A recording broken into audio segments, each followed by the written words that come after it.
এই দেশে দিন প্রতিষ্ঠার জন্য আমরা কাজ করছি। আমরা কিন্তু জামাত ইসলামী প্রতিষ্ঠার জন্য কাজ করি না। আসুক, ভেদাভেদ নয়, দিনকে প্রাধান্য দেবে, কোরআন সুন্নাহকে প্রাধান্য দেবে। ইসমাতুল আম্বিয়া ক্ষেত্রে কোনো সন্দেহ নেই। দিন এটা কারো ব্যক্তিগত গোষ্ঠীগত সম্পদ নয়। আল-ইয়াওমা আকমালতু লাকুম দীনাকুম ওয়া আতমামতু আলাইকুম নি'মাতি ওয়া রাদিতু লাকুমুল ইসলামা। এই দিনের এই ঝান্ডা নিয়ে পৃথিবীতে এসেছিলেন আম্বিয়া কেরাম। আজকের টপিকের প্রথম দিকটা হলো ইসমাতুল আম্বিয়া। নবীরা এসেছে, অনেক কথা হয়েছে এবং প্রসঙ্গত আমি ভাবছি এ বিষয়ে আমি কথাও বলবো না, কিন্তু আপনারা অনেকে বলে ফেলেছেন। সাইদ আবুল আরা মদদি রাহমাহুল্লাহ, উনি এই শতকে, বিগত শতকে এসে পুঁজিবাদ, সাম্যবাদ, কমিউনিজম এবং সেকুলারিজম এবং উগ্র জাতীয়তাবাদের বিপরীত ওহির দ্বারা কোরআন সুন্নাহর রশ্মিতে দিন কিভাবে চলবে, রাষ্ট্র কিভাবে কাঠামো হবে, এই পদ্ধতি উপস্থাপন করেছেন বিশ্ববাসীর কাছে সাইদ আবুল আরা মদদি রাহমাহুল্লাহ। তার জীবনে তিনটা মৌলিক কীর্তি। একটা হচ্ছে জামাত ইসলামী প্রতিষ্ঠা, একটা হচ্ছে তাফসির তাফহিমুল কোরআন, আরেকটা হচ্ছে ইসলামী জমিয়তে তালাবায়ে পাকিস্তান, যেটা বাংলাদেশের প্রিয় নাম বাংলাদেশ ইসলামী ছাত্র শিবির। আপনি একটু খেয়াল করেন, 60-এর দশকে ঢাকা বিশ্ববিদ্যালয় সহ বাংলাদেশের বিশ্ববিদ্যালয়গুলোতে পকেটে লাল সবুজের ছোট বই থাকতো, সেই গোয়া চুল থাকতো এই পর্যন্ত। 60-এর দশকের বিশ্ববিদ্যালয়গুলি এই পরিস্থিতি যদি এখন পর্যন্ত থাকতো, তাহলে বিশ্ববিদ্যালয় এখন নারায়ে তাকবীর চলত না, সিরাতে রাসূল হইতো না। অনেকে শানে রাসালাতের নামে সম্মেলন করে নেগেটিভ প্রচারণা কাককাত আমাদেরকে দেয়। কিন্তু খেয়াল করতে হবে তো যে ঢাকা বিশ্ববিদ্যালয়ে শানে রাসূলে সিরাতুন নবী পড়া কিভাবে সম্ভব হলো? অতীতে তো সম্ভব হয় না। এই ঢাকা বিশ্ববিদ্যালয়ে জমিয়তুল মুফাসসিরিন আমাদের মাওলানা আব্দুস সুবহান ভাই, এটা সভাপতি, তিনি বায়তুল মকরের নামাজ পড়ে আসতেছিলেন, ক্যাম্পাসে দূরে নিয়ে উনার পাড়ে গোয়ালি পর্যন্ত কেটে দিচ্ছে মাওলানা কেএম আব্দুস সুবহান। সে ঢাকা বিশ্ববিদ্যালয়ের নারায়ে তাকবীরের ধ্বনি হলো, এটা আমাদের সকলের বিজয়। কিন্তু এখন যদি কেউ বলে যে সাদিক কায়েমের আকীদা খারাপ, তাহলে কি কাম্য বিষয়? সেজন্যে মাওলানা সাইদ আবুল আরা মদদি রাহিমাহুল্লাহ বিশ্বের প্রবাহমান ঘটনার বিশ্লেষণ করে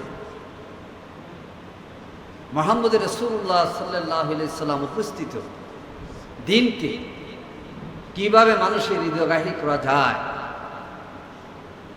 সেজন্যে তিনি তাফসিরে তাফহিমুল কোরআন লিখেছেন, ইসলামী বই লিখেছেন, ইসলামী হুকুমত কিস তরহ কায়েম হতি হ্যায় লিখেছেন। আজকে যারা সমালোচনা করছেন, যিনি ভারতবর্ষের আলেম ছিলেন, তিনি যখন জমিয়তে উলামা ইসলামের নেতা ছিলেন, তখনই তো মাওলানা মদদি তার পত্রিকার সম্পাদক ছিলেন না? ছিলেন তো। আপনাদের থেকে তো আপনাদের আকাবিররা মাওলানাকে বেশি ছিলেন, সম্মানিত করেছে।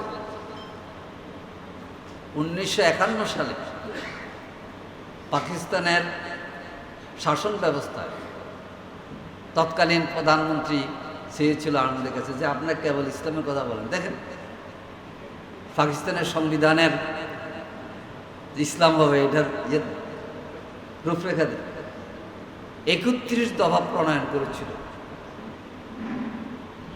এই 31 দফার প্রণয়নে খসড়া করেছিলেন মাওলানা সাইদ আবুল আরা মদদি এবং পাকিস্তানের তৎকালীন মুফতি শফি সাহেব সহ সেখানের যারা সালাফি, যারা হানাফি, যারা আপনার সুন্নি এবং শিয়ার সহ সব আলেমদের সিগনেচার আছে। এই সিগনেচার কিন্তু এখনো আছে। 51 সালে আলেমরা এক হয়েছে, আর এখন আমরা পারি না। কি বলেন? 51 সালে তো এসমত নাম দিয়া লেখালেখি হয়েছে মৌলানা। খেয়াল করতে হবে। 1976 সালে ওনাকে তো খতিবে আজম বলা হতো, মাওলানা সিদ্দিক আহমদ সাহেব, কি চিটাগাঙ্গের খতিবে আজম। তো উনার নেতৃত্বে 6টি ইসলামী দল একসাথে হয়েছিল খতিবে আজমের নেতৃত্বে। সেখানে উনি ছিলেন প্রধান, আর দুইজন ছিলেন নায়েব। একজন হলেন মাওলানা আব্দুর রহিম রাহিমাহুল্লাহ, আরেকজন মাওলানা আব্দুস সোবহান রাহিমাহুল্লাহ। 1976-এর পরে 79-তে নির্বাচন হলো আইডিএল এর নামে। সেই নেতৃত্ব দিয়েছেন খতিবে আজম মাওলানা সিদ্দিক আহমদ সাহেব। সেখানে সারা বাংলাদেশে 6টি আসন লাভ করল আইডিএল এর নামে, খতিবে আজমের নেতৃত্বে। তখন তো জামাত রিকগনাইজ হয় নাই। মাওলানা আব্দুর রহিম সাহেব এমপি হলেন, মাওলানা সামদানি সাহেব বড় ভাইয়ের জিনেদা, ওখান থেকে এমপি হলেন। খেয়াল করুন আলেমদের কি বলতেন। হাফিজ হুজুর আসলেন 80-এর দশকে, এসে বললেন সিয়াসত হারাম নেই, সিয়াসত জায়েজ হয়। পুরো কওমি লাইনের লোকেরা সব খেলাফত আন্দোলন শুরু করে দিল। বাংলাদেশ খেলাফত আন্দোলনের দল গঠন হল। এর আগে খেলাফত আন্দোলনের নামে দল ছিল না, দল ছিল খেলাফত রব্বানি নামে আর নেজাম ইসলাম, এই দুটা দল ছিল আগে। বাংলার নেজাম ইসলাম পার্টি আর খেলাফতে রব্বানি। কিন্তু 81 সাল থেকে হাফিজ হুজুর করলেন বাংলাদেশ খেলাফত আন্দোলন। সেটাই বাংলাদেশ খেলাফত মজলিস বা কিছু আছে। এই যে বাংলাদেশে আলেম ওলামাদের এই প্রচেষ্টার পিছনে সবাই ভূমিকা রেখেছেন অধ্যাপক আল্লামা আজম, শাইখুল হাদিস আল্লামা আজিজুল হক। এবং সবচেয়ে নেপথ্যে বলেন আর পরোক্ষ বলেন, বাইতুল মুকাররমের খতিবের চেয়ারে থেকে যিনি সবাইকে আন্দোলিত করেছেন, ঐক্যবদ্ধ করেছেন, তিনি হচ্ছেন আল্লামা ওবায়দুল হক, খতিব বাইতুল মুকাররম রাহিমাহুল্লাহ। ভূমিকাতে এবং মাওলানা মহিউদ্দিন খান রাহিমাহুল্লাহ। দেখছেন, এমনকি 2001-এ জামাত সরকারে আসার পর মন্ত্রী পরিষদের আমন্ত্রণ পেল। তৎকালীন আমির জামাত সম্মতি দিলেন না। উনি 10 জন আলেমকে ডাকলেন, এর মধ্যে মাওলানা মহিউদ্দিন খান, সাইয়েদ আহমদ মুজাদ্দিদ আর মাওলানা ওবায়দুল হক সাহেব। আসার পরে বললেন যে উনি তো ওস্তাদ ডাকতেন ওবায়দুল হক সাহেবকে, কারণ ওবায়দুল হক সাহেব যখন ঢাকা আলিয়ার টিচার, নিজামীতে তখন ঢাকা আলিয়ার ছাত্র। মাওলানা মতিউর রহমান নিজামী ঢাকা আলিয়া থেকে ফেকা গ্রুপে বোর্ড অ্যাসিস্ট্যান্ট করেছে। ফেকা বলেন, ফেকা জানে কিনা? উনি ওনার নামে মুফতি লিখতো না, মুফতি মতিউর রহমান নিজামী, কিন্তু উনি ফেকাতে বোর্ড অ্যাসিস্ট্যান্ট করেছে, সম্ভবত 3rd অ্যাসিস্ট্যান্ট করেছে। উনি বললেন ওস্তাদ ডাকছি, এখন মহিলা থাকবে বিএনপি, আমরা যাবো কিনা? মাওলানা সাইয়েদ আহমদ মুজাদ্দিদি, তারপরে ওবায়দুল হক সাহেব, তারপরে মাওলানা মহিউদ্দিন খান সহ 8-10 জন নিজামীর বাসায়। তখন মাওলানা ওবায়দুল হক সাহেব সহ সবাই বললেন যে না, যেতে হবে, দাঁড়িয়ে টুপির প্রতিনিধিত্ব করতে হবে, ইসলামের প্রতিনিধিত্ব করতে হবে, আপনারা যান। ইয়া পাইলাম, এজাজত পাইলাম। খেয়াল করেন, এমনি তো যায় না। জামাত ইসলামী এই দেশের ওলামাদের সম্মানকে সমুন্নত করতে চান। জাতীয় সংসদে ট্রেজারি বেঞ্চ আর বিরোধী দলের বেঞ্চে টুপি দেখা যায় কিনা? এটা কি কারো কষ্ট বলেন তো? এটা কি আনন্দ না কষ্ট? তো এখন তো দেখা যাইতেছে কারো কারোর জন্য কষ্ট, কারণ আকীদা খারাপ হলে তো সামনে ভোট দেবে কি জন্য মানুষ। এই যে কথাগুলি বলে, খেয়াল করতে হবে কেন বলে না। দেখেন, খেলাফত মজলিসকে আমরা সরাসরি 22 আর আরো 5টা, টোটাল 29টা আসন ছেড়েছি। তো আমাদের ওনারা 2টাতে পাস করেছেন। কারণ আমিরের মজলিস কয়েকটা কিছু ভোটের কারণে পাশ করতে পারে না, কিন্তু আমরা দিয়েছি। এবং নারী আসনে অর্ধেক খেলাফত মজলিস অর্ধেক জামাত মিলিয়ে এক আসন। জামাত যদি না ছাড়ত তাহলে এই আসন জামাত নিতে পারত, কিন্তু আমির জামাত সিদ্ধান্ত নিলেন যে না, খেলাফত মজলিস মহিলা দিলে আমরা সমর্থন দেবো। একটাকে দিতে পারি নাই, খেলাফত মজলিস। আরো আধা যদি হয়ে যেত ছেড়ে দিত। এই জন্য কোরবানিটা কে করলো বলেন? এই জন্য বলবো বুঝবেন না, এই দেশে দিন প্রতিষ্ঠার জন্য আমরা কাজ করছি। আমরা কিন্তু জামাত ইসলামী প্রতিষ্ঠার জন্য কাজ করি না, খোদার কসম করে বলতেছি। আমি তো ফাজেলে আলেম আকায়েদ পড়েছি। আমরা জামাত ইসলামী প্রতিষ্ঠা করার জন্য কাজ করি না। বাংলাদেশের এই সবুজ ভূখণ্ডে দিনের ঝান্ডা কিভাবে উত্তোলিত হয়, আজকে যে সংসদে মাথা ঝুঁকে না সালাম দিয়ে হইতে হয়, এটা কে করেছে? খেয়াল করতে হয় যে মাওলানাকে জামাতকে গায়েল করা, অপবাদ দেওয়া, এটা কি কোনো ন্যাক নিয়তে না উদ্দেশ্যমূলক? ন্যাক নিয়তে যদি হয় জামাত ইসলামের অফিসে এসে যাক, অথবা আমরা পল্টনে চলে যাব, কথা বলবো। এই যেভাবে আজকে হইতেছে কথা বলবো। আলহামদুলিল্লাহ বিভিন্ন দরবারে তো গেছি, আর দলীয় জোটের সমন্বয় হিসাবে নির্বাচনের সময় আমি তো সেক্রেটারি দায়িত্ব পালন করেছি। বহু আলেম ওলামা এসেছেন, তাদেরকে সম্মান দেখিয়েছি, চেয়ারটা ছেড়ে দিয়েছি, বসাইছি। আসন বেশি দিতে পারি নাই, কিন্তু সম্মান দিয়েছি। এগুলো বলবেন কেন? আমাদের অনৈক্য দেখলে যদি আমাদের বিরোধী শক্তি হাসে, তাহলে বোঝা যাবে এটা তাদের সফলতা। সফলতা না? সফল। এই জন্যে আজকের এই যে আলোচনা, ইসমাতে আম্বিয়া, আমার বাইরে আলোচনা করে গেছে। নবীরে এসেছেন শেষ নবীর লিইউযহিরাহু আলা দ্বীনে। কোরআন বলছে ওয়ালা তাকুনু কাল্লাযিনা তাফাররাকু ওয়াখতালাফু মিন বা'দি মা জাআহুমুল বায়্যিনাত ওয়া উলাইকা লাহুম আযাবুন আযীম। কোরআন বলছে ইখতিলাফ করো না, পৃথক হইও। আর আমরা এখন পৃথক হইতেছি। কি জন্য বলবেন? মাওলানা নিজামী কি জন্য জীবন দিয়েছে বলেন? উনি তো বিশ্বশ্রেষ্ঠ আলেম ছিলেন। উনি সমঝোতা করলে কিন্তু ওইদিকে যাওয়া লাগতো না।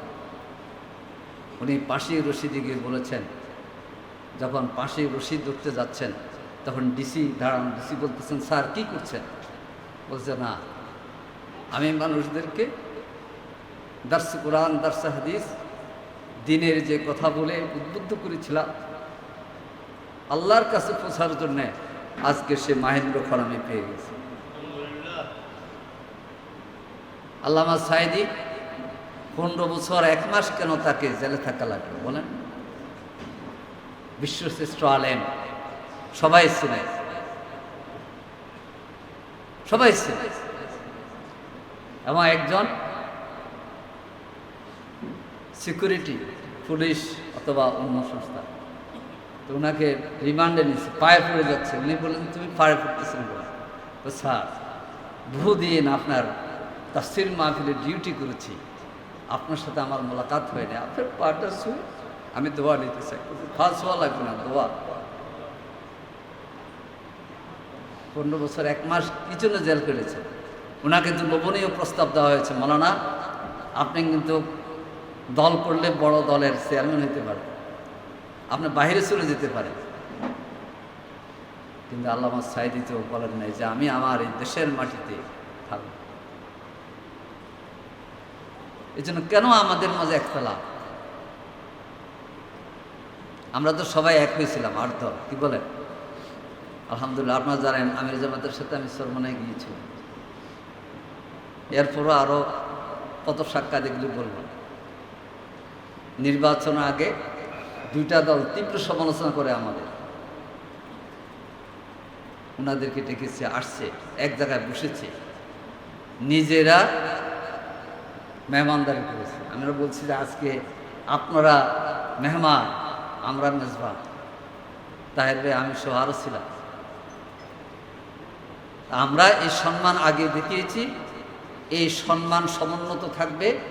আমরা ওলামায়ে কেরামের জন্য কর্মী হিসাবে, সেবক হিসাবে কাজ করব, কিন্তু দিনের জন্য ক্ষতিকর এই অবস্থা থেকে সরে আসতে হবে। কি বলেন? দেখেন, কষ্ট লাগে, বলে যে 5 বছরের মধ্যে জামাতের কাপড় খুলে দেব। কি বলে? জবাই করে দিল। এই দুইটা শব্দ মানায়? ইবাদুর রহমানের সাথে মানায়? ওয়াইবাদুর রহমান আল্লাযীনা ইয়ামশুনা আলাল আরদি হাওনা ওয়া ইযা খাতাবাহুমুল জাহিলুনা ক্বালু। সূরা আয়াদের 19 থেকে 22 নম্বর আয়াত আল্লাহ তাআলা ইন্নামা ইয়াতাযাক্কারু উলুল আলবাবের পরিচয় দিয়ে বলছেন, ওয়া ইয়াদ্রাউনা বিল হাসানাতি সাইয়্যা। তারা মন্দকে প্রতিহত করে কি দিয়ে? আপনারা লক্ষ্য করেছেন সাইয়্যিদ আবুল আলা মদদি কিন্তু কোনো এতরাজ বা সমালোচনা বলতে আমার সময় নেই। এই জন্য অনেকে আমাদেরকে বলে যে জামাত এই করে না কেন, ওই করে না কেন। এটা আমাদের ওলামায়ে কেরাম উদ্যোগ নিয়েছেন, আমি ধন্যবাদ জানাই। এত বাহাস করার তো আমাদের দরকার নাই, করলে সময় যাবে। আসেন সবাই মিলে আল্লাহ তাআলা যে দিন, কোরআন হাদিসের আলোকে আমরা কিভাবে বাংলাদেশের জাতীয় সংসদে দাড়ি, টুপি, পাগড়ির প্রতিনিধিত্ব বাড়াইতে পারি। 1991 সালে 18 জন এমপির মধ্যে 10 জন আলেম ছিলেন। তাহলে কম না বেশি? আমাকে বলতেছিল যে অনেকে বলে জামাতের মধ্যে আলেম নাই, আজকে কি মনে হইলো আলেম আছে? আরে আমাকে নলে আলেম নাই বললে, যদি আমি সারসিনা বা সলমানায় পড়ি নাই, তবে ছোটোকালে আব্বা আবার সারসিনা যেত মুকরা। এবং আমি যখন শিবিরের সাথী শাখার সভাপতি, সাদা পাজামা পাঞ্জাবি ছিল, ওই যে আমার ইয়ারমিট আছে, সাদা জামা পরতাম, একেবারে নেসপোসা, সাদা টুপি, শিবিরের সাথী শাখার সভাপতি, কিন্তু সবাই মনে করতে ছাড়ছি না। হ্যাঁ, অসুবিধা কি? এই পোশাক যদি আমার দাওয়াতি কাজ, সাংগঠনিক কাজ করে, এই পোশাকের ব্যাপারে তো কোনো ইয়ে নেই।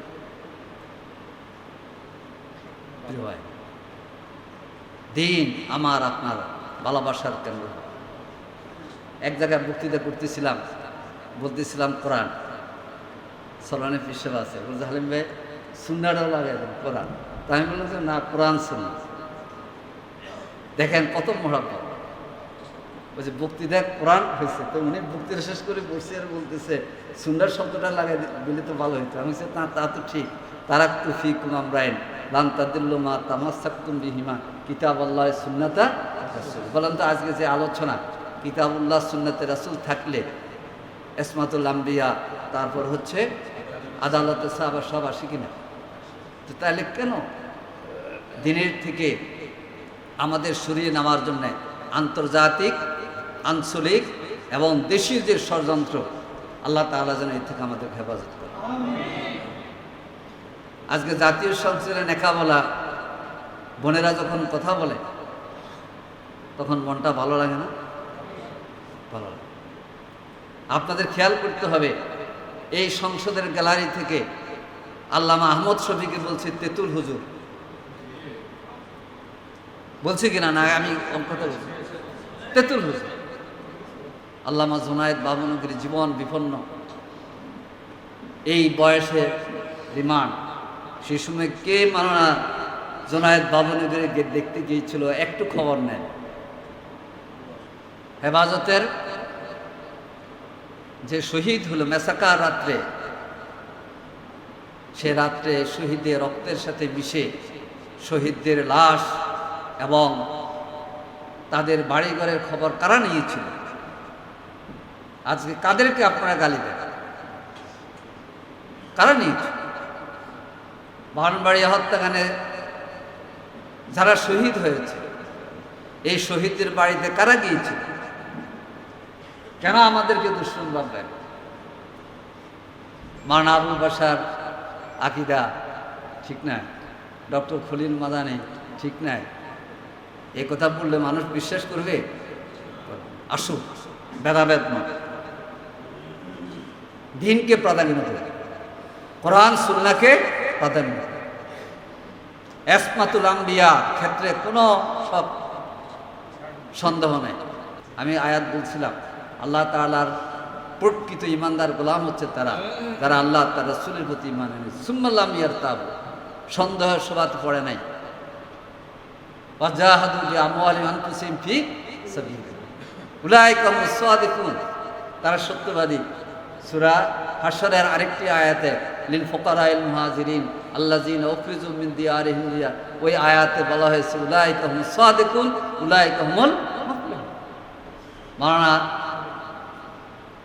সিদকের তাফসীর করতে গিয়ে বলেছেন সূরা হাদীদে, সিদক ফিল ওয়াদ সিদক ফিল কাতাব, আপনি যা বলছেন তার মধ্যে সত্য থাকা সাদেকে। আর সিদক ফিল কাতাল হলো যুদ্ধের ময়দানে গিয়ে বীরের মতো থাকা। অনেকে তো স্লোগান দিবে, পুলিশ দেখলে পালাই, এটা তো সিদক ফিল কাতাল হয় না। জিহাদ জিহাদ জিহাদ চাই, জিহাদ করে বাঁচতে চাই, নামাজ কাজা করতে চাই, রুকন হওয়ার ইচ্ছা নেই, হবে? সিদকি ফিতা উলাইকা হুমুস সাদিকুন। সাহাবায়ে কেরামের ব্যাপারে কি বলছে? যে আয়াতটা আমি বললাম সূরা হুজুরাতের 7 এবং 8, ওই যে উম্মে জুহাইরিয়ার যাকাতের ক্ষেত্রে এসে আল্লাহ তাআলা বলতেছেন ওয়ালামু আন্না ফিল রাসূলুল্লাহ, হে সাহাবীরা মতভেদ করতেছো, রাসূল তো আছে। ওয়ালামু আন্নাকুম ফি রাসূলুল্লাহ লা ইউতিউকুম ফি কাসীরিন মিনাল আমরি লানিতুম, রাসূল বর্তমান থাকা অবস্থায় যদি তোমরা এই দিক সেদিক কথা বলে একদিকে টানো, লানিতুম, কঠিন অবস্থার মধ্যে পড়ে যাবে। তবে আল্লাহ তাআলা বলছেন আমার সাহাবীরা তোমাদের গুণ দিয়েছি, ওয়ালাকিন্নাল্লাহ হাব্বাবা ইলাইকুল ঈমান, তোমাদেরকে আমি ঈমানের মমতা ভালোবাসা দিয়েছি। আর ওয়াযায়্যানাহু ফি কুলুবিকুম, ঈমানকে তোমাদের অন্তরে অলংকারিক আলোক তোমাদেরকে অঙ্কিত করে দিয়েছি। সাহাবীদের কলবে কি? ঈমান। মুযায়্যান, গয়না পড়লে যেমন সুন্দর, সাহাবীদের ঈমান সাহাবীদেরকে সৌন্দর্য বর্ধিত করেছে।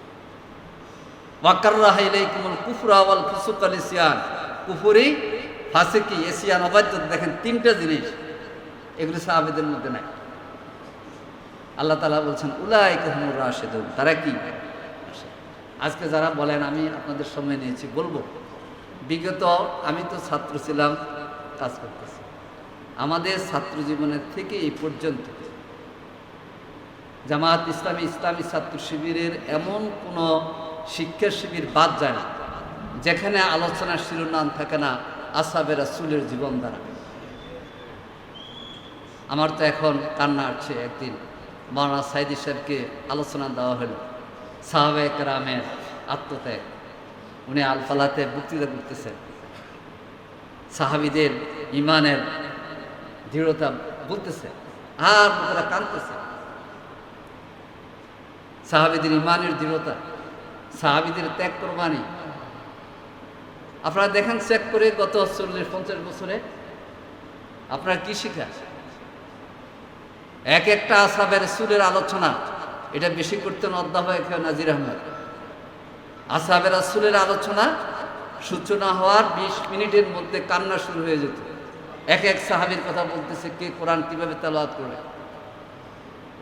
ঈমানের সাক্ষী কিভাবে দিয়েছে, স্ত্রীকে রেখে কিভাবে যুদ্ধের ময়দানে চলে গিয়েছে, উমাইর ইবনে হামাম কিভাবে খেজুর ফেলে দিয়ে যুদ্ধে গিয়ে শহীদ হয়ে গেল, আনাস ইবনে নজর কিভাবে বলছে ইন্নী আজিদু রিহাল জান্নাতুনা উহুদ, উহুদের পাশে পাহাড়ে আমি জান্নাতের খুশবু পাচ্ছি।